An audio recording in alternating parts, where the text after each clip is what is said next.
Sa sobra sa 7,000 ka mga isla sa Pilipinas, daghan niini nga mga isla nga sa pagpuyo wala ginangahas. Apan may daghan usab kanila nga gipamuy-an sa mga manadagat nga mulawd nga sa pag-uli sa mainland pangkapuyan.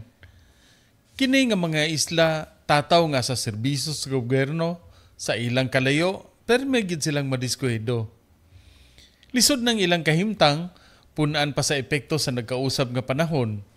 Makalilisang ang gabi nga taob labi nagmay daotang panahon.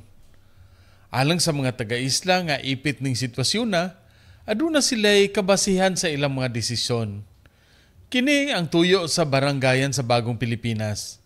Kauban ang provincial government, LGU Tubigon, ug 13 ka mga national government agencies nga matinabangon, giasdang sa gobyerno ang isla, aron sa serbisyo ug kasayuran sila maabtan ug magamhan. 270 ka mga pamilya, 15 ka mga libre nga serbisyo sa gobyerno ang ilang nakuha. Apil na ang hinabang nga mga pagkaon, kasayuran, ug ang higayon nga ang ilang mga kahingawa sa kagamhanan madunggan.